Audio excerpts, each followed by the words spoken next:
الرحمن الرحیم۔ حلقہ ادب کے تمام ناظرین کے لیے سید اسد شاہ کی طرف سے سلامتی اور دعائیں۔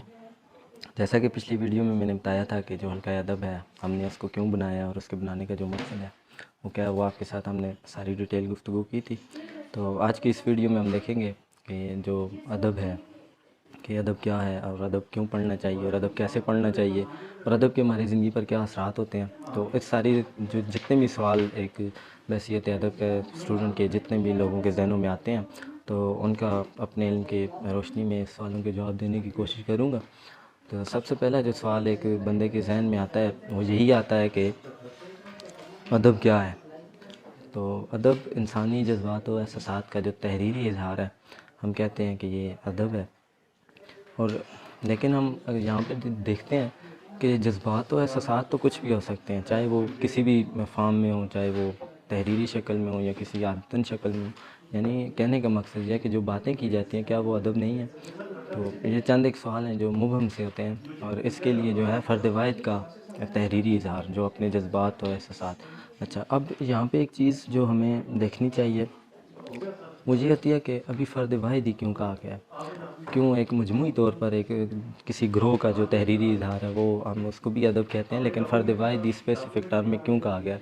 تو فرد واحد کہنے کا جو مقصد ہے وہ یہ ہے کہ چونکہ ادب فنون لطیفہ کی ایک قسم ہے اور فنون لطیفہ میں جو ایک فرد ہے وہ اپنے جذبات کا اظہار کرتا ہے۔ اچھا، ابھی یہاں پہ ایک سوال اور جو ابھر کے سامنے آتا ہے وہ یہ آتا ہے کہ فنون لطیفہ سے کیا مراد ہے؟ ہم یہ کہتے ہیں کہ فنون لطیفہ سے جو ہم مراد لیتے ہیں وہ چیزیں ہوتی ہیں جو انسان کو براہ راست تو فائدہ نہیں دیتی، لیکن وہ اس کے لیے مسرت اور خوشی کا باعث بنتی ہیں۔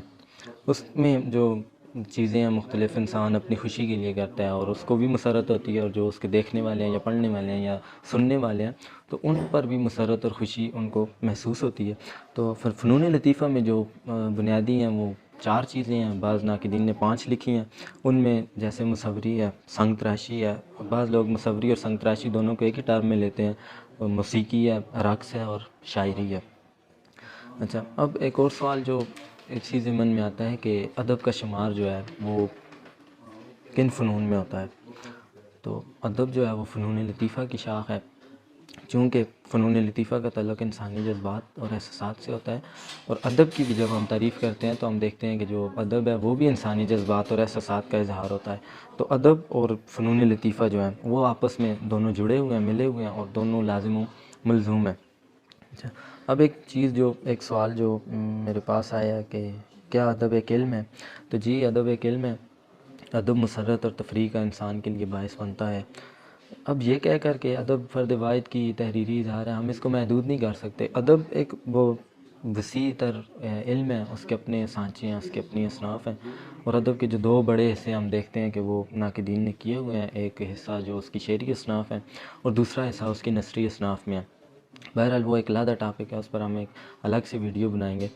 تو کہ ادب کے جو 2 حصے ہیں ان کے آگے حصے مزید اصناف، وہ ایک الگ ویڈیو میں ہم بتائیں گے۔ یہاں پہ صرف ہم یہ ذکر کرتے ہیں کہ ادب کے 2 حصے جو ہوتے ہیں اس میں چیزیں آ جاتی ہیں، شعری بھی آ جاتا ہے اور نثری بھی آ جاتا ہے۔ ادب جو ہے وہ کسی ایک علم سے تعلق نہیں رکھتا، ادب میں بہت ساری چیزیں آتی ہیں۔ بحیثیت ادب کا طالب علم جب ایک انسان جب اس کو پڑھتا ہے تو اس میں وہ تصوف بھی پڑھتا ہے، وہ اس میں تاریخ بھی ہوتی ہے، اس میں نفسیات بھی ہوتی ہے، اس میں مذہب بھی ہوتا ہے، اس میں فلسفہ بھی ہوتا ہے۔ تو ادب ایک بہت بڑا سمندر ہے، علوم کا سمندر ہم اس کو کہہ سکتے ہیں، کہ جس میں تاریخ بھی ہے، فلسفہ بھی ہے، تصوف بھی ہے، ہر طرح کے مضامین ہیں، اخلاقی بھی ہیں، مذہبی بھی ہیں، اور سارے کے سارے مضامین ہمیں دیکھنے کو ملتے ہیں۔ اچھا، اب یہ ہے کہ ایک اور سوال جو آتا ہے کہ ادب کیوں پڑھنا چاہیے؟ تو ادب کا مطالعہ جو ضروری نہیں ہے کہ وہ ہر ایک جو ادب کا اسٹوڈنٹ ہے یا جو طالب علم ہے وہی پڑھے۔ ہر انسان کے اندر ایک جذبات اور احساسات ہوتے ہیں، اور وہ اپنی وقت گزاری کے لیے اور اپنی خوشی و مسرت کے لیے کچھ نہ کچھ چیزیں ڈھونڈتا ہے۔ تو جو انسان احساس رکھتا ہے، جذبات رکھتا ہے، ضروری بات ہے کہ وہ اس کا اظہار بھی کرتا ہے، لیکن اگر اظہار نہیں کرتا ہے تو یقیناً وہ کسی دوسرے کے تحریری اظہار کو سمجھتا ہے، پڑھتا ہے اور اس کو خوشی حاصل کرتا ہے۔ اسی لیے ہم جذبات و احساسات کو سمجھنے کے لیے پڑھتے ہیں اس ادب کو۔ تو ایک سوال جو اور آ جاتا ہے کہ ادب کیسے پڑھا جائے، ادب کا لطف کیسے لیا جائے؟ تو ادب پڑھنے کے لیے جو سب سے ضروری چیز ہے وہ ہے ذوق۔ انسان کے اندر ادبی ذوق ہونا چاہیے جی، کہ وہ ادب کی کسی بھی جو صنف ہے، چاہے افسانہ ہے، ناول ہے، جو چیزیں بھی ہیں وہ ان کو پڑھے اور ان میں خوشی محسوس کرے پڑھ کر۔ اصناف جو نظم و نثر کے سمجھنے کے لیے ضروری ہے کہ انسان ادب کی جو اصناف ہیں ان کو پڑھے، ان کو سمجھے، پھر اس کے بعد اس کے نمائندہ افسانہ نگار جو ہوتے ہیں یا غزل گو ہیں، جو نثر نگار ہیں یا شاعر ہیں، ان کو پڑھے، ان کے کلام کو سمجھے، اور اس زمانے میں جس زمانے کے وہ لوگ ہیں، جس دور کے وہ لوگ ہیں، اس دور کے سیاسی اور مذہبی اور معاشرتی حالات کو سمجھنے کی کوشش کرے۔ تو اس میں جو ایک اور چیز آتی ہے، یہاں پہ میں نے لفظ استعمال کیا کہ انسان کے اندر ذوق سلیم ہونا چاہیے۔ تو ذوق سلیم سے کیا مراد ہے کہ ذوق سلیم سے ایسی کیفیت مراد ہے، ایسی کیفیت اور صلاحیت جو کسی انسان میں ہو، جب وہ کسی بھی ادبی فن پارے کو پڑھے تو اسے لطف محسوس ہو، تو یہ چیز ہوتی ہے کہ وہ ذوق سلیم پر ہے۔